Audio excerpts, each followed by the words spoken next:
A reading from Savonarola's Beagle by Aloysius Widowitz, available on Amazon.com. Chapter 2, Florence, 28 January 1482, Convent of San Marco. Fra Pietro, Martyr, Dispozzi. Fra Pietro sat in the calefactory, warming himself by the small brazier, and carefully read a receipt from the Biocchi brothers' greengrocers, listing the week's provisions that had been delivered to the convent earlier that day. The winds from the north periodically rattled the door which led outside to the cloister garden, and made Pietro shiver. "These old bones are getting older by the minute, see? And it gets harder and harder to read this small print, even with the spectacles Father Sub-Prior procured for me from Murano, see?" The elderly friar sat back in his chair and pondered his long life.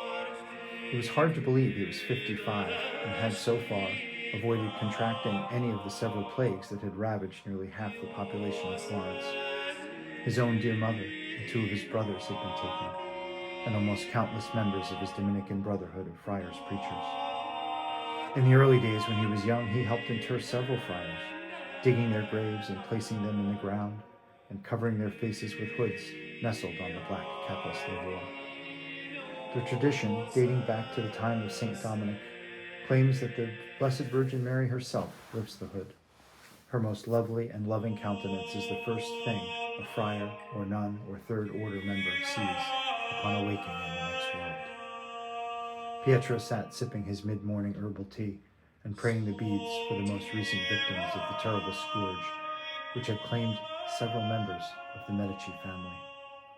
So many amazing and mysterious things he had witnessed in his over 35 years in solemn vows.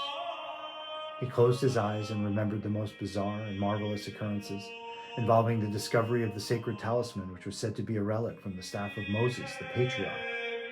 This holy medallion and a piece of fresco of Holy Father Dominic's hound dog had been spirited away to their convent in Krakow, Poland, by a Polish friar.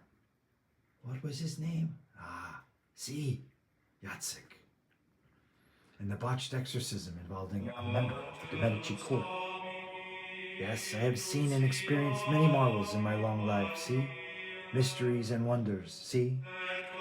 Slouching in his chair, his beads fell from his hands to the floor, and Pietro drifted into a gentle mid-morning sleep, a smile on his face, remembering even in repose.